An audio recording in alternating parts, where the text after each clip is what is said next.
Hello, ladies and gentlemen, it is I, your worst nightmare. That's right, Commander Radix. You thought you got rid of me. You thought you banished me across the planet. You thought by shoving me in a rocket and then just blasting me off, sending me across the world to some sort of meme called Japan? You thought you could get rid of me like that, eh? Well, I have bad news for you. I'm back, and I am furious. I'm too fast, too furious, you might say. Because supposedly, there's the podcast you're listening to right now was supposed to be recorded a week ago. 2 weeks ago, actually. 2 weeks ago? Oh, Jesus. Oh, no.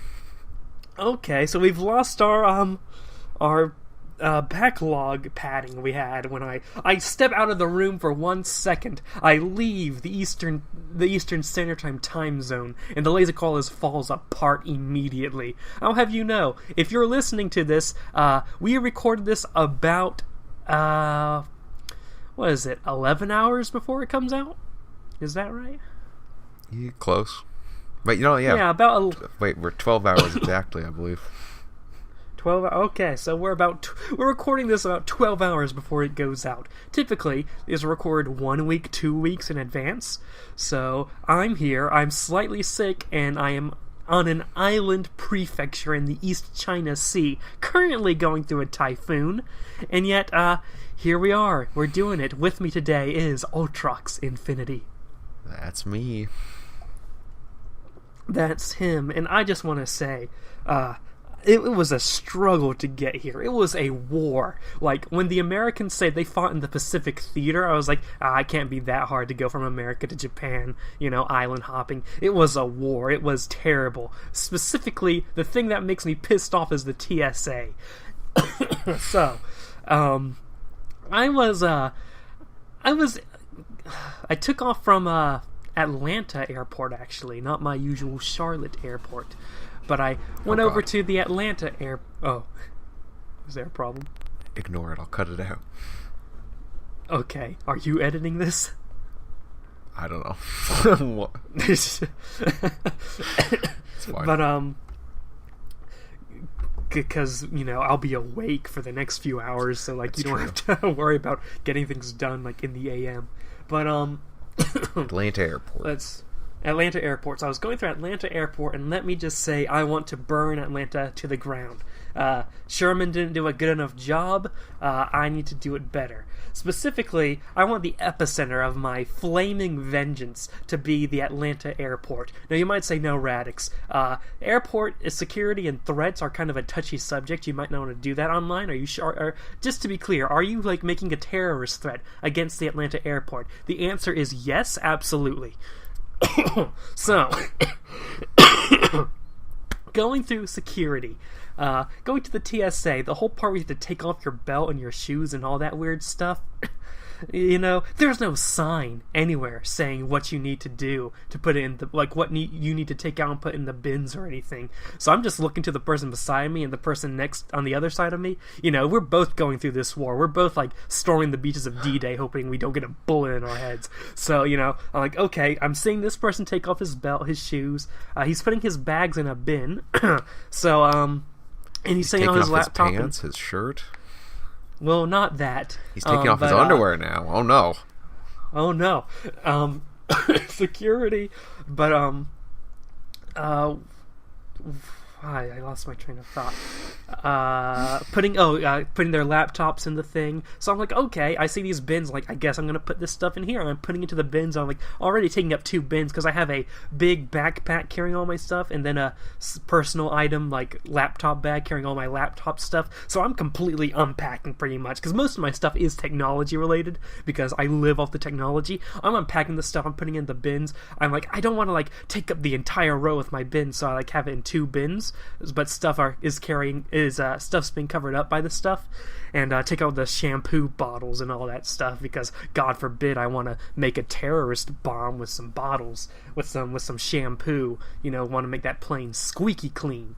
But the nearby TSA agent realizes that we're apparently not following the directions. If only the directions were posted somewhere I could just read it, But that would be too simple, wouldn't it? So this TSA agent, this large, fat, black woman, comes strolling down the area and says, all y'all need to take out your bags and put, take your shoes off and take your belts off and put your computer stuff in, anything larger than a cell phone. And then he says, and make sure that they're not covered up. And then she as she says that, she rolls her head slowly to look at me. It's like Jabba the Hutt's eyes shifting to look at Luke Skywalker standing before him.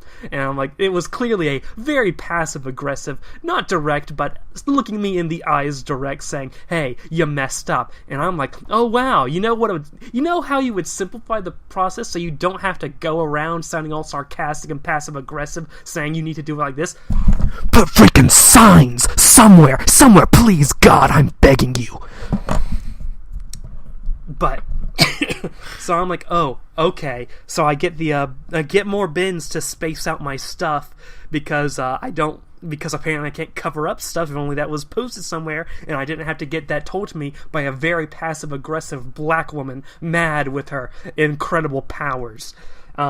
And as I'm doing that, she walks over and is like, why are you taking up all this space for? And I'm like, what are you talking about? I was like, why you got your bags in the bin? They're just bags. And then why you got your shoes in the bin? And then she takes that out. I'm like, wow, geez, if only there was a picture or a diagram or a sign. You see a reoccurring theme here. If only there was a sign. If only God came down and said, Radix, you need to do it like this. If only God came down here and gave me a sign. But there was no sign, just a large passive-aggressive black woman, Jabba the Hutt 2.0. So I'm doing that, and then I go through the Atlanta airport security, and I'm just traumatized. I have a general disdain for Americans in general beyond that point. Now later, I go to Tokyo. I arrive in Narita Airport, and then I have to go to Haneda Airport to go over to Okinawa. So I'm going through Haneda Airport in Tokyo, in Japan, and how do you think the process of going through security in Haneda Airport was different? How was that compared to Atlanta Airport? How would you guess? I would guess that there were 2 black women. You would think so, it being Japan. But actually, they were Japanese people. And, but, I would guess that there were signs? Oh, signs like you wouldn't believe. Like, if you weren't a believer, you walk in and see the signs, you're like, God must exist now. Because I walk in there, there's signs everywhere, and beside the text are little pictures of what to do. So it's like, oh, that's great. So I'm doing it properly. Also, the Haneda Airport doesn't require you to take off your shoes or belt. It's just the bag stuff. So I'm putting that on the bin. I'm taking up all this space because I don't want to cover stuff up. So I'm taking a lot of space, but it's going in. And then I go to the end of the checkpoint and I'm getting my stuff back. And then this Japanese guy comes wandering back with each bin I have and giving it back. And he's like, "Omatase shimashita," meaning I'm sorry for making you wait. He's apologizing to me instead of me in Atlanta.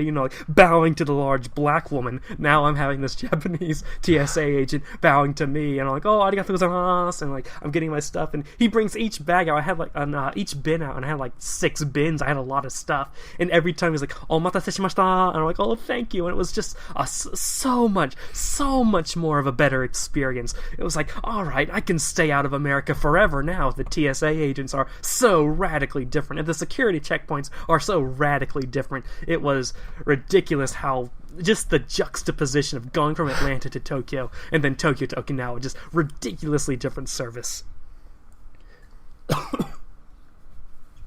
Gosh.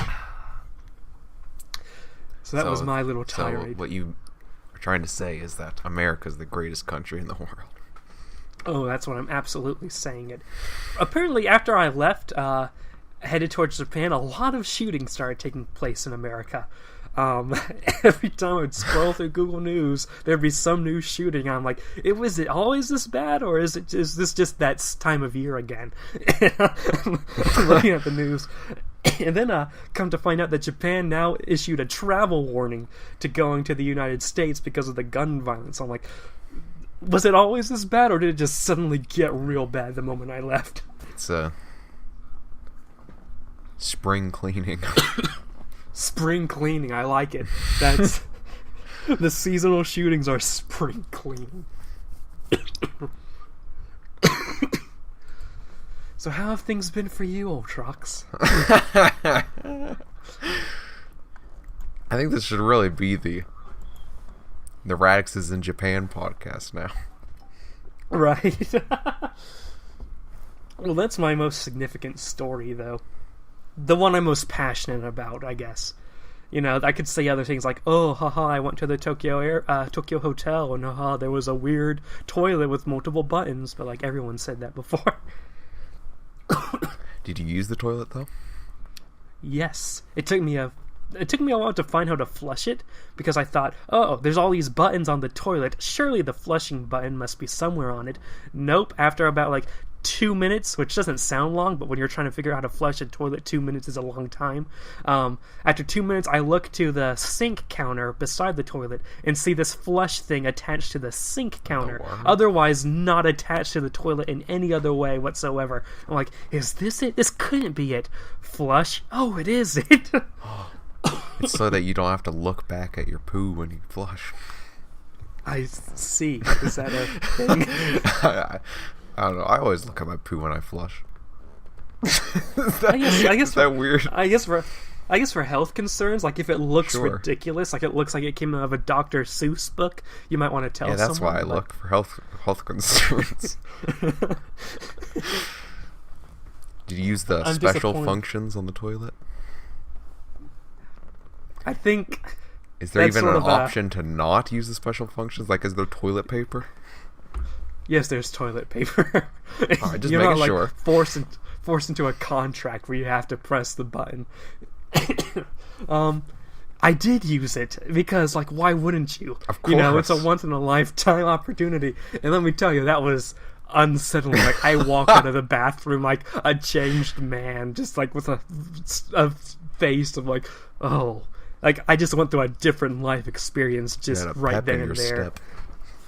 It lasted a lot longer than I thought it would. It lasted a lot longer than I was comfortable with, but it happened. I'm disappointed because every hotel I stayed at in Japan had those toilets, but my toilet in my apartment is just a straight up normal toilet, nothing fancy about it. I'm like, drat. You gonna order a converter online? No. I don't think you could, like, when you hit the button, like, something comes out of the toilet, like, you hear going, You have to, like, click. Hook it up to your water line somehow. Oh, yeah. Yeah, I don't want to bother with that. I thought that, once you pop, you can't stop. I guess that's what they say. And it's sad because my apartment is, like, ridiculously Japanese. The floor is tatami mat. My bed is a futon. It's on the ground. Like, and I have the sliding doors and everything. I have the most stereotypical Japanese apartment. But the toilet's completely normal. It's exactly like what you have in America. So that's a shame. Damn. I've thought about ordering a converter like that. It's a little suspicious. I don't know. Just because it seems fun. See, the update for me, I might have had a job during the last podcast. Oh, I did. That's right. If I have a job and I have money now, and so I look at these ridiculous things that I could buy now. But you can get like these bidet converters online for like $20. Like, how good of a bidet is it if it's only $20 is what I want to know. And so I kind of want to find out. That could be a video right there. There's I don't know how you record it. Yeah, I don't know how you would record that. But do an unboxing. Just have the camera looking into your eyes as you use it. Well, a classic Lazy Koalas thing is that there's this YouTube channel that I think Lay's found of this guy who would just post these vlogs of him peeing into the toilet. Nice. It's like, a nice hard pee would be like the title or something. Excellent. So just do that, I guess. So let's see. In my apartment, we got a super traditional tatami, sliding doors, what have you, a balcony, that is not good to go on when there's a typhoon. There was a koala in there, right? Yes, in the kitchen. What are the we chances? have a rope. Yeah, there's a rope and there's a koala just chilling there. I'm like, okay. I think that's best. The kitchen's... It is. The kitchen's hardwood floor. It's pretty normal. I have a gas stove, which I've never used a gas stove before. So I've just been eating Spam so far. It's Okinawa. Okinawa loves Spam. It's like Hawaii. Yeah, I was about to say it's a traditional, but by traditional I mean like since the 1940s, a traditional Okinawan food, Spam. Do they do Spam musubi there too? Probably. Spam is pretty popular. I haven't cooked the Spam. I've literally just opened the can and stuck it in a bowl and just been consuming my rations to survive. But Spam gets a bad rap. I like it. I like it. I just had it like 3 nights in a row though, so I'm looking forward to trying some of the ramen I got. Did you go shopping somewhere? Yeah, there's a few convenience stores in my little village. Although only one of them has convenient hours. Like the others like close by the time I'm off of work and are only open on weekdays. There's a restaurant nearby that has really great curry and rice that last time I went in there they were out of it, which is sad because like the whole restaurant is that dish is like their main dish, and they're like pictures of people eating it across the restaurant and like different advertisements across the village saying come to this restaurant to try our curry and fish. We have other stuff, curry and rice. We have other stuff, but the curry and rice is the big thing. And I walk in there like 3 days ago and they're like, hey yo, give me some of that curry and rice. I'm like, we're out. I'm like, what do you mean you're out? It's like going to Burger King and finding out we're out of burgers. Was their ice cream machine broken too? I don't think they have an ice cream machine. It's that level of broken. Speaking of hamburgers, I found in one of the convenience stores like this very small little packaged hamburger, but it's been a coon's age since I've had a hamburger. So I got it and I tried it. And it was the best thing I've ever had. This little convenience store hamburger. So I wanted to like buy them in swaths, like great amounts of hamburgers. Like they're individually packaged. They're in like pink little plastic packaging, and it just says in black normal font "ham space burger" on it. But I wanted to buy them a lot, but it turns out like they only really have 5 at a given moment. I'm like, oh okay. I ate 2 yesterday. I have 1 left. Oh no. Just space out your hamburgers. What I need to do is learn how to cook a hamburger, but I'm afraid the moment I turn on that gas stove, everything's going to explode. I mean, it is. Gas stoves are more desirable than convection or whatever stoves. Oh, why is that? I don't know. More authentic. I see. I don't even know if there's a place to get ground beef nearby. I might have to go over to You might have to go kill a cow. There is cows here, like, in the village. So, maybe they ground it up at location? I don't know. I haven't seen any yet, but I haven't really been on the lookout for it. Oh, it started to rain, typhoon style. Oh, nice. Last night it was hard to sleep because, like, it sounded like a nightmare outside. Is that what the weather's been like? Yeah, and what's weird is the typhoon's category, it's equivalent to a category 4 hurricane, but it's like all the way down near like Miyakojima, near like Taiwan. But like, we're still getting a lot of strong winds and rain over here.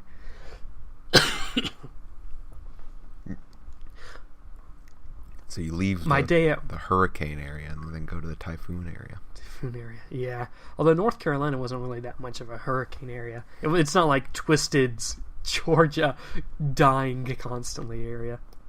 But because of the typhoon, my work schedule today was go over to the town hall at like 2 p.m. and then just stamp something and then go home. Bada bing, bada boom. Today's Friday for me, so tomorrow's Saturday, the next day Sunday, and the day after that, Monday, is a holiday called Yamanohi, or Mountain Day, which is a national holiday that I'll have off. Do you have any idea what Mountain Day is? I guess a moment to respect Japan's mountains. That's great. A lot of holidays in Japan are like that. Just respect the scenery, day off. Because Japan has a big problem of people working to death, and so the government keeps going, quick, give people more national holidays so they don't die. So they'll just make up any excuse to give you a national holiday. But it hasn't really helped that much. That seems like the solution. We just need to make every other day a national holiday. Even then, some places still work on national holidays. Not the education stuff, but I'm sure somebody's working. Like the train people have to be running on those days. So when do you begin proper? Well, it's summer vacation right now, so That is true. Sometime later in August, I think. Although I think the same day it begins, I'm gonna have to be off downtown near Okinawa City for some training stuff. Are you getting paid during your trainings and things? Yes, it's great. Wow. Get paid on the vacations, get paid they pay for the transportation and hotel costs for going down to other parts of Okinawa and Japan for business stuff. I'm pretty set. Jeez. So what's life like in Washington State? It's the same. Wow, just like Japan, huh? Yeah. I have lizards in my apartment. Like as pets, or No, they just chilling? they're just I think they're called geckos. In Japanese, they're called yaru, which I think is a type of gecko. But they're these tiny, like little few centimeter gecko lizard things. And my second day here, I saw one on the door, and it wasn't moving because they're nocturnal. They only move at night. So I just saw one on the door. I'm like, oh, that looks weird. That's so small. It can't possibly be alive. It must be some sort of magnet they have on the door. So I'm like, okay, that's cool. I take a picture of it, send it to my mom. Then I'm just chilling, and then like about 7 hours later, I walk to get to the bathroom, and then I look at the door, and I see like its leg has slightly moved. And I'm like, wait a minute. So then I go get my phone, I look at the picture, and I compare the picture to the one on the door, and my heart drops when I realize that it moved. And I'm like, oh dear God. So I open the door, I get a broomstick, and I'm just like freaking out, hitting it, trying to get it off the door, but it just keeps sticking to the door. Its tail comes off at some point. I do not think it left my door in one piece. But I must have bothered my neighbor with that, because I was freaking out and just banging on the door with the broom. But that traumatized it's like me. a spider. Like, okay, I understand the concept of bugs being inside the house. That's a concept my mind is wrapped around. But tiny little lizards with beating hearts is not There's something a reptile. Yeah, reptile, I am not used to that. Or maybe it's an amphibian. Whatever. Fuck you. And then a few days ago, I was lying on my bed, lying on my futon, lying on my slab on the floor, just chilling, looking up at the ceiling, and then I see one walking around the ceiling, and I'm like, oh dear God. So I freak out, I get the broom, and I kind of try to push it away, and it goes, like, there's little holes in my ceiling, like they're like wood panels, and then there's like little holes between the panels, and like one of them was, and I just kind of shoved it back into the hole with the broom. Then I got some toilet paper and just like used toilet paper to block up all the different holes, so it looks pretty ghetto in my apartment right now. World. But I'm hoping that by covering up those holes they won't come out, and hopefully they won't just consume the toilet paper and grow more powerful. No, that's not gonna work, right? What do you mean? Like, there's no holes in your house, but spiders still come in. So how do they get in? Exactly. Nobody knows, but they're gonna get in. I also have my apartment set to 22 degrees Celsius, which the lizards can only stand about 24 degrees Celsius. So I'm hoping by having it at 22 degrees, I'm safe. They might walk over like, dude, that's cold, man, and then leave. What the fuck? You have air conditioning? Yes, I have a... What in It's the interesting. world? I'm on a hot island in the East China Sea, but I'm more comfortable in my apartment than I was at my house in North Carolina because I actually have air conditioning here. Dude. You have the life that I want. Well, you have a maid over there. I have it made. Besides the lizards and holes in your ceiling. I have a really, really old TV that I want to get replaced with a new TV because the only reason I use a TV is to like play games or something, and good luck connecting something that isn't like an Atari into this television. And my desk is a bit too small for me. Yeah, so I want to get a new desk, and I want to get dual monitors because I cannot go back to one monitor after doing 2 monitors. Like, it is pain. It is nothing but pain. Plus, it's a good excuse for me to I need to get a desk and something like that because I need the cardboard because computer chair and tatami mats. The tatami mat does not do well with a chair rolling around on it, so I need to get the cardboard to lay that down to create a little buffer between me and my chair's too small and it has no padding. It's like, can have elite gamer setup. Yeah, eventually, like after 3 years of living here, I'm gonna have an elite gamer setup, have a big desk because I do want to get a much stronger computer at some point with my new thing they call money. And then what's that? It's a thing. It's something that can be used to get stuff. They call it like yen over here. Capitalism. Oh, they don't have that in Japan. Japan was the one Blake said something really dumb about Japan. I'm trying to remember what it was. Wonderful. Whatever. Blake says lots of the dumb things. Speaking of, what happened that made this... What happened so that we had to record this podcast 12 hours before it comes out? Like, what happened last time that nobody recorded anything? Well, we had this podcast all scheduled up, but then my schedule changed at my work. So I said, oh, sorry, I'm not going to be there. You guys go ahead and do it. And then Lays was like, yeah, cool. And then other people were like, yeah, cool. And so I went to work. I came home, assuming that they'd done the podcast, but here we are a week later, and nothing's in the Google Drive, so I'm just going to assume that they didn't actually do it. Oh, boy. Heroes. But I bet they've played their Pixelmon. I even left a message or whatever in mod chat saying, please don't turn this into a Pokemon playing podcast. I bet that's what they did. Amazing.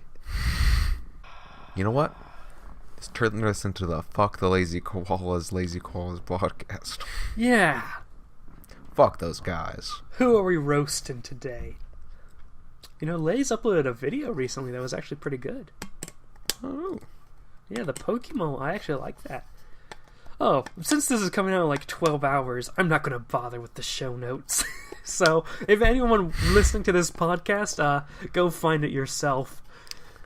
This is the most impromptu podcast we've ever done. Yes. I don't even know if I'm going to... Because my internet's a bit weaker than it used to be, so I don't even know if it's going to upload in time. It took me about an hour to... Well, I guess that's usual, to upload an hour for about 15 minutes of a video. That's not too bad. I'd say it's not entertaining to talk about during the podcast, but why the hell did you render the podcast at 1080p? It was going to take like 8 hours or something to render it at 1080p, so I said fuck that and just rendered it in 720p, the last one. That's a good point. The audio quality doesn't change between 720 or 1080p. No. Maybe I'll do that. Maybe I'll go to the lowest common denominator. Maybe I'll stoop maybe that your low. Sony Vegas is better than mine, though, and doesn't, like, for some reason, render a flat image as 8 gigabytes or whatever. Yeah, it might, actually. I've always rendered it, like, overnight while I slept. I'm going to have to render this one while I'm painfully awake, though, so I don't know how long that's going to take. No. I also messaged Nightclub before this to see if he would want to join us, but he works at like 5 in the morning, so alas. I've been spending time working on the Kalamos Mythos timeline lately, trying to stick that together. I know. Just as a progress report for anyone who's like listening to the podcast and like want to know what Radix has been doing. All 0 people who have been listening to the Lazy Koalas podcast for that purpose. I'll probably talk about it more in Commander's Cabin, because I want to do a Commander's Cabin soon. Although, my main point I wanted to talk about was the TSA incident, and I kind of went in hard on the TSA here, so I might skip that part when I do the next Commander's Cabin. This is the only content that you've been in, I believe, since going to Japan. Yes, the only video content. Kalamos Mythos Decennium Compendium chapters came out a few days ago. Are you a character in that, though? I am not, no. Have you ever, you know, like how kids self-insert themselves into their comics? Yes. And this started as a thing that you did when you were a kid. Yes. Are you in there somewhere? No. There is a murky territory when it comes to the character of President Me, but ultimately it started off on the conceptual stage like that, but when it actually went to the writing board, when it actually went to pen to paper, he just kept the name of, in quotes, me, but he is not me. Do you know the story of President Me, like how that was conceptually created? Because I'll explain it, but I don't know if like you've already heard it or not. Yeah, I don't. Well, explain it anyway. Okay. It started off, I was really getting to a game called Europa Universalis 3 at the time. This was about middle school, and I recently discovered... U3. Yes, and I discovered on the Paradox Interactive website that people were making AARs, after action reports, where they sort of summarize the events in their game, sometimes in a history textbook fashion, sometimes as like a skit with like... My favorite one was one from Hearts of Iron 3 that was like a play where it was Hitler and his cronies like making plans, and it was like a comedy, and I liked that one. And I was like, what if I like made some American politics satire, create the worst president there could possibly be, and just have that be an incompetent person, and since I would be playing the United States in EU3, the president would theoretically be me, hence the name President Me. So I started working on the characters, working on the premise, and then eventually I realized that I liked just writing the characters more than actually just playing the game, recording what happened in the game, and then writing the AAR. So I just wrote it as a normal story instead, completely detached from EU3. So the character initially was supposed to be like a representation of me playing EU3, but ultimately it's just a normal person named President Me. So President Me made it into your fictional universe as well. Yes. Because it was something I wrote, and everything in fiction I wrote, I swore to myself would be in the same universe forever. So he's in there. He most recently appeared about recently actually in Endless Crisis a little bit, popped up a bit. He had the Infinity Gauntlet for a little bit with no stones in it, just a massive hand. Sounds useful. It is. I've been trying to work on the timeline, so for one, I can be sure I know what happened in the Kalamos Mythos, but also, oh Jesus Christ, but also, I was trying to work with Twisted on like maybe making some sort of using the timeline into creating a world for a like tabletop RPG set in the Kalamos Mythos with the koalas, and if it goes well, it could be made actually canon to the Kalamos Mythos, but Twisted hasn't really been much of a help in helping me figure out how to do that. Thought about turning to Dreadcore Nightclub. Oh, that's true. I mean, you could turn to me, but I probably wouldn't help very well. It would take place in the time skip that happens between Sins of the Father and Endless Crisis. Not that that probably means anything to you. Well, I know about Sins of the Father, at the very least. Sins of the Father, that wasn't actually completed. I read the first chapter when you did this new Kalimos mythos, Hmm. and then I haven't been able to keep up since. That's fair. Some of this new wiki out, I'm thinking about jumping back in. Yes. My focus is on the timeline right now, which I've been editing on the old website. But once that's like proofread and complete, I'll stick it on the new wiki, and then planning on making a little, like, chopping it up and making it like the history of the Kalimos mythos, chapters 1 through 6. That's just the timeline. But yeah. The current series titled Kalimos Mythos, I know that gets confusing because I can't make anything easy for myself. The current ongoing one, just titled Kalimos Mythos, it's got some chapters I like, and then it's got some chapters that I just wrote to fill in the gaps between chapters I liked. Like, I like this one, and I want to get to this one, but some stuff has to happen between this. I'll just write that real quick. I know about that real big, which is a sentence that makes no sense, but my mind works in the same way, where I think of the big picture things, and then the things in between, those are a little harder to do. Yeah, I saw a post on Tumblr about writing, and everyone says, like, people, like, act like they're plotting out their... I forget how it's worded, like, plotting out your novel? Do you mean just picturing, and the word they used was emotionally horny? As in, like, moments Tumblr. where there are high emotions? I guess people on Tumblr aren't the best at communicating emotions, and then, like, trying to figure out what happens between each, quote, emotionally horny moments. Which, like, hey, that's probably what I do. I think of cool moments, and, like, how do I string that together in a plot? You know, I don't even remember the last book that I read. That's sad. Oh, wait, yes, I do remember. It wasn't even that long ago. Oh, wow. The last actual book I read was The Disaster Artist. That Tommy Wiseau thing. Oh, I can't remember the last, like... I read a lot of history books. I read a lot of history books and comics, but, besides history books and comics, I can't remember the last book I read.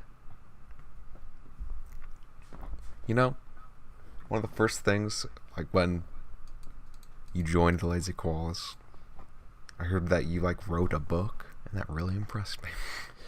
Yes, it was like a... Yeah, you go. Yeah, the ebook, the, what was it called? The Unofficial History of the Empire of Japan or something.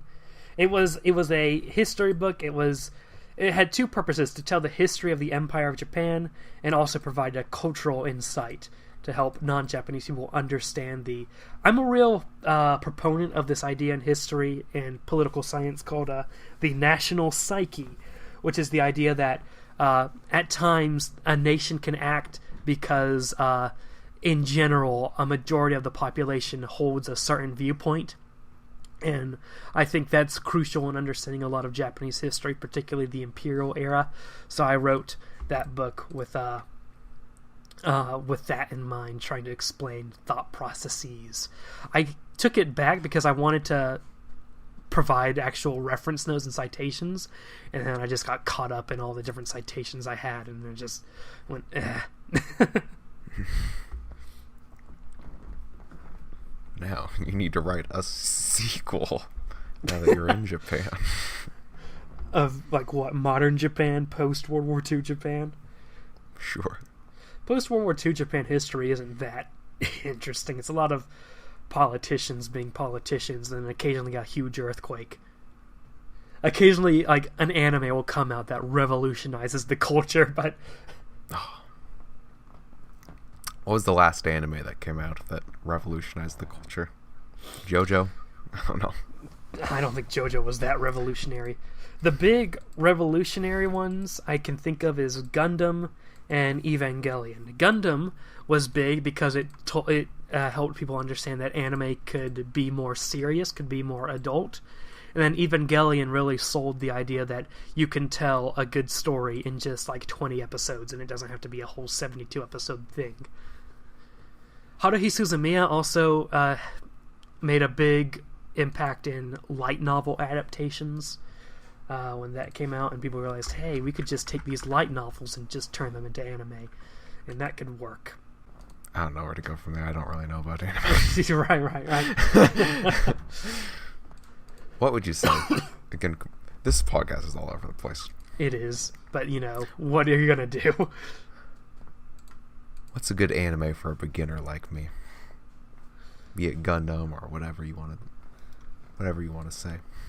Oh, it really depends on what your tastes are. Like, what do you like in fiction? Shota. Well,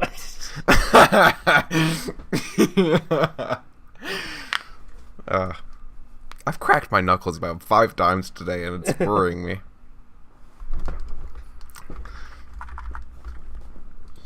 You like Stranger Things. I don't know any anime like Stranger Things. No, like Ultrox. He likes Stranger Things. I mean, I do like Stranger Things. But... Stranger Things, Deadpool. What do you... How important is animation? Assassin's Creed. Yeah, there's not really a connecting thread between those. How much do you value good animation? That's a good question. Like, if it's a good story, but the animation is terrible, or would you rather something that looks really pretty, but the story's terrible? There's a lot of really pretty animation, but terrible stories out there.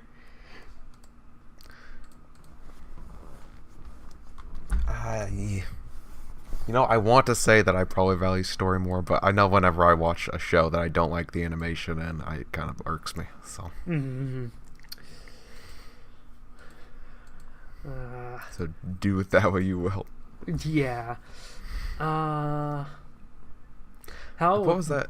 It's not an anime. That show that came out not too long ago. It was by like the same writers of Avatar or whatever. Dragon Prince. You know what I'm talking about? I do not know.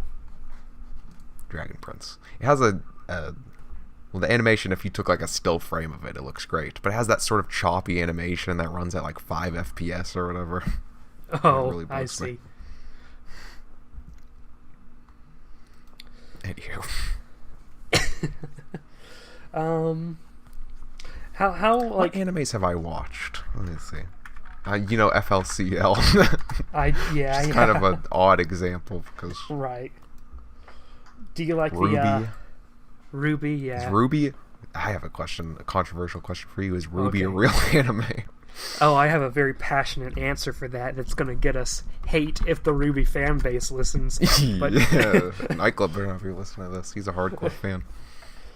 Listen, just because I will say it is not anime, but that doesn't mean it's not good. There is a majority of anime is terrible. It's not anime, and that's okay. Now, if you were asking me that question in Japanese, I would say it's anime just because the term anime has a different connotation in Japanese than it does in English. Sure. But in English, anime is a term specifically for Japanese animation from the Japanese industry. And Ruby is very much an American cartoon. It has inspiration from the Japanese animation industry, anime, but it's not from the Japanese industry.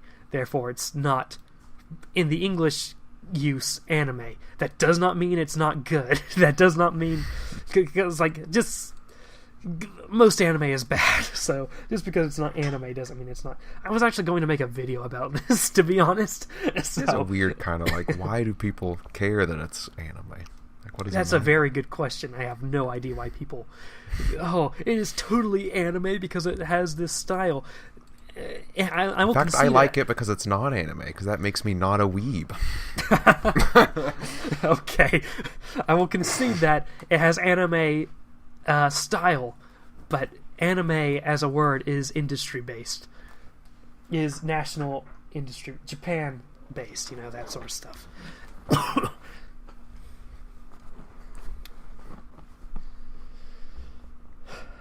So yeah, it's kind of waiting to see if you'd recommend me an anime, but yeah, I don't know how deep do you like your anime? You want it to have like a deep story that can be analyzed as an art film, or just that's a cool story. Again, I'm realizing that I'm a simpleton by this podcast because I kind of get annoyed when something tries to be too complex. Oh, the Calamus Mythos might start to go towards that direction, so I'll warn you in advance. But I'm gonna read it anyway, and I'll hate it. I see. You read the part where the Ultrox Infinity boat got taken out, right? I did read that part. Yes, I read that chapter. A lot of ships are going to start showing up, like spaceships, and I'm going to try to put as many references and hints in the names of the ships as possible. But see, I have no idea based on what you've given me so far what anime to recommend that will get you hooked. What are some other animes I watched? You know, I come from a family of anime likers. My anime likers, is that the word they use now? Sure. Anime likers. Anime likers. I like that. I used to watch One Piece when I was a kid. That's One Piece too an anime? long. One Piece is an anime. It's also way too long for me to even bother start to watch. I typically watch 20 episode anime around that episode count. I guess I'm starting to realize that I've only watched stupid anime. I'm always a fan of Code Geass, but I understand that Code Geass really needs a certain person to like it. It kind of requires some context and some tolerance for certain character designs. God, we need to have an anime podcast. An anime pod. That would actually, yeah, especially with like Dreadcore and Twisted, yeah, we could have something like that. Save it for the anime podcast. Oh, I probably won't be a part of that podcast. You ever see that anime High School of the Dead? Yes, I've watched the entire abridged series of High School of the Dead, but I've only watched the first episode of the actual show. I was thinking yesterday, like, wow, I am screwed if a zombie apocalypse happens in Japan just because of the population density and lack of firearms. So, like, a zombie apocalypse in Japan, dead instantly. You know, there's no possibility of survival in Japan. What about, like, in Okinawa on the islands, you know? You might have a chance out there if you hijack a boat. Yeah, but, like, there are still people on the islands, and, like, it just one of them gets infected it's a small population on the islands, but just one person gets infected, there goes the whole island. It'll be like Dead Island, the video game. Oh, yeah. You have really no way to fight back. I was actually looking on Reddit yesterday of people talking about as what would you do if a zombie apocalypse hit Japan, and it was an English thread on Reddit, and people were like, well, can't you just find katana and use that everywhere? Oh yes, katana, where they're illegal, so good luck with you'll have better luck finding a gun than finding a katana. Forge a katana. I think it'd be hard to fight off an entire island of zombies with a stick or whatever. As your selfie stick. Yeah, with my selfie stick. I hit it across the head on one zombie and it's broken immediately. Well, it's only a level 1 weapon. I used to play that game with my friends, though. And, of course, in good old Washingtonian, the answer is you go to the nearest pawn shop where they have dozens of guns. What you do is and they you also get have gates over the doors. You get the weed and infect the zombies with that. Z-weed, which is an actual thing from the show. What is that that stupid show that's on the Science Channel? Not Science Channel, the Sci-Fi Channel. Oh. See, this is Japan. We don't have guns or weed. So good luck with that. You're screwed. I'm screwed. But if it's like, you know, how some zombie fictions, the zombies kind of retain a little bit of the muscle memory or whatever of the previous person, then, you know, everyone's just too polite to bite you. I've been wanting to actually write a zombie apocalypse story, Walking Dead style. It's just I don't know if it will just come off too much as Walking Dead style of people just wandering around in a zombie apocalypse, like every other zombie story. To be honest, Yeah, everyone's what else writing are one. you gonna write about? Yeah, like everything's been done before, but I just want to try my hand at my own. There was a small local.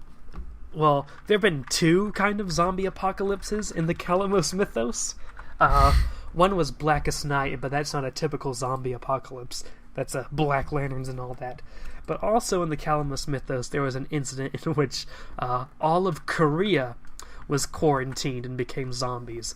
And I've been thinking of maybe writing some sort of mini-series set in Korea when it was in that zombie apocalypse stage in the Kalamos mythos, but I don't know enough about Korean culture and society to actually do that story justice. You know what you do. Okay, never mind. I was about to say something racist. Okay. Want to hear it anyway? Yes, I do. You start off the comic with somebody eating a dog. Ah. And the plot is just a normal person just scrounging around. Alright. Because if I write a zombie story, it has to either be set in the Kalamos mythos or in the multiverse of the Kalamos mythos. And I don't like wasting time on the multiverse because I'm never going to return to that stuff. But I can't just casually do a zombie apocalypse in the Kalamos mythos because that has big zombie apocalypse. Yeah, that would have big implications. But the only real place to write it would be in the brief Korean zombie apocalypse that happened, and I don't know enough about the Koreans to do it.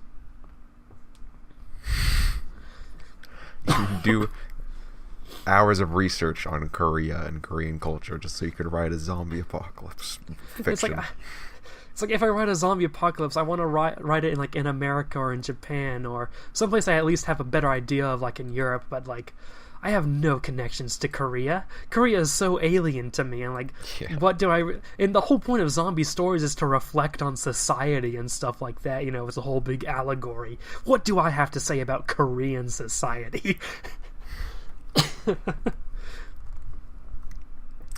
Also, there's somewhat. Whatever. Tales from the Loop, I don't know if we've talked about it on the podcast a little bit, but this RPG that I want to run with the Koalas. Yes. And it's hopefully going to be in videos. If we do it, then it's in videos, but if we don't do it, then it's nowhere. Uh-huh. And it's set in Sweden? Somewhere in Scandinavia. Switzerland? Norway? Well, Switzerland's not in Scandinavia. That's true. It's either Sweden or Norway. And it's this really cool, unique setting. But the problem is, if you're a GM running a campaign, it's kind of hard to... In an actual real world setting, it's kind of hard to, make a world around this country that you know nothing about. Yeah. That's why I kind of wanted to run something set in the Kalamos mythos, because I think I know the Kalamos mythos like the back of my hand. So I could probably world-wise run that. It's just I don't know the specifics of running a tabletop RPG besides just the world. And I have a plot too. I have a plot set in between Sins of the Father and Endless Crisis that I want to do it. It's just I don't know how to. Pretty much what it is. You said you know the world and you know the plot. I think that's all you really need, right? But I don't like the details of the world has to get really specific. In some areas, I can do a specific Kalamos mythos place. It's just I don't know what race bonuses are and moves are and attacks and stuff like that and enemies items. Yeah.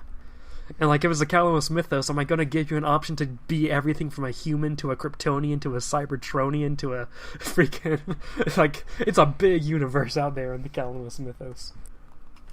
You got the world down, though. I think that's a good portion of it. Yeah. Remember when Lays wanted to run a Pokemon one? Oh, did he? Yeah. It would pretty much just be Pokemon, right? Right. Tabletop form. You can just use I feel something like that'd like be the easiest thing to run. Yeah, you could just use something like Pokemon Showdown to simulate the battles. That's right. Apparently the Lazy Koalas is turning into an RPG channel now. It kinda, yeah. You have your stuff in the works. There was a D&D podcast last time. I kinda want to try to do something, but I need guidance, and Twisted, like, I asked for help, and then Twisted's like, well, you're gonna have to choose between freaking D&D or Pathfinder or whatever. Like, I don't know what those are, so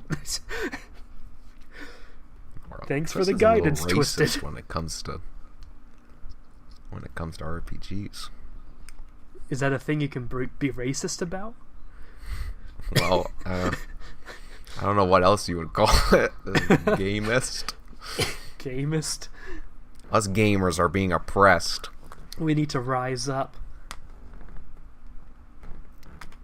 So yeah, that was a big thing that you just missed, was the Trump and other people blaming video games again. Oh, I briefly saw that on the news. On Google News, I should say. I briefly glanced at that. I'm like, oh, okay. I think it's pretty cool. What an odd statement. Shinzo Abe is not going to take away my games. He did take away my guns, though. You know, stroll up into the airport with guns. At Narita Airport, like, the day before we arrived, some American had guns, and they had to arrest him in Narita Airport. It's like, okay. You know, you moved from one gaming industry hub to another. I did. I want to get a Switch at some point, and a TV to run the Switch on. Because, again, this TV only runs... I think Miyamoto will hand-deliver you a Switch if you live in Japan. Really? All the way in Okinawa? He'll come down to the... down here. He loves it down there. Maybe I can get... I'll probably order Sun and Moon, Pokemon Sun and Moon, in English, just because my previous Pokemon are all English Pokemon anyway. But, yeah. I'll be playing Japanese games in Japan, as they call it. It's pretty sweet. The Switch isn't region locked, though, is it? No, I think that was a big seller. Oh, that's true. My DS is region locked then, so I'll have to get North American games. I did bring all my Pokemon over, so that should be good. Well, I mean, you didn't physically have to bring them over to Japan. Yeah, I didn't have to carry over a Rayquaza or anything. You exported your Pokemon. Have to walk them over in their Pokeballs in this big cardboard box, hope none of them runs into the other and accidentally opens, and out comes my Whale Lord. And then, okay, I was going to say something racist again. Because it's Japan and it's a whale. No. Oh, Japan recently restarted whaling. It's pretty cool. What? Japan used to stop doing it, but relatively recently it's back on the menu. Literally. Literally. I'm being spam and chips and Pocky and Kit Kats, if you can believe it. That's bad ASMR. Oh, are you enjoying all the different varieties of Kit Kats that you can have now? They literally only have normal Kit Kats at the store, so... What the fuck? What a ripoff. That was a selling point of Japan.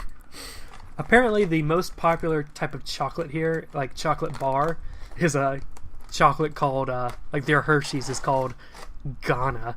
Like the country, Ghana. What? And I saw some Ghana bars in the store. I might have to go get myself a Ghana at some point. I did hear that there was like a sect of Nigerians that hang out in Japan, so... Yes, and typically they're in Tokyo. The Nigerian mafia is there. they'll find you out on the side of the street if you walk by, like in a Kabukicho or Roppongi, and they're like, they want to take you into their bar where it's ridiculously expensive, or other illicit activities.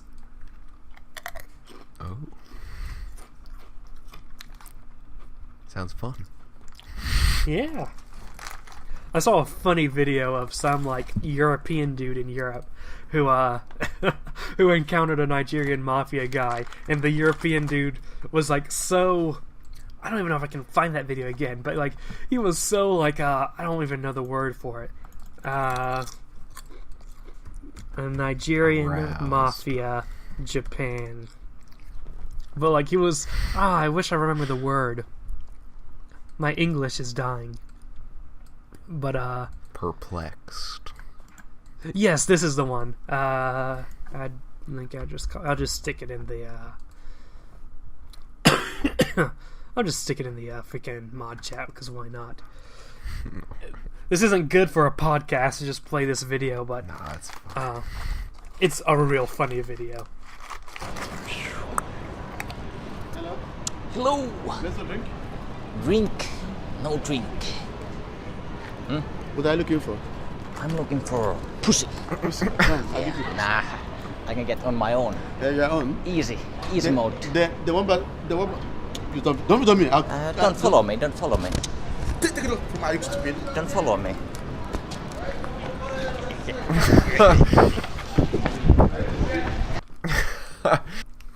The troll laugh at the end. Yes, that dude runs circles on that guy. Like, he came in all smooth, just like he knew exactly what to say and when to say it. He was real fast on those lines. You need to go to the big city to get the stories. And that's true.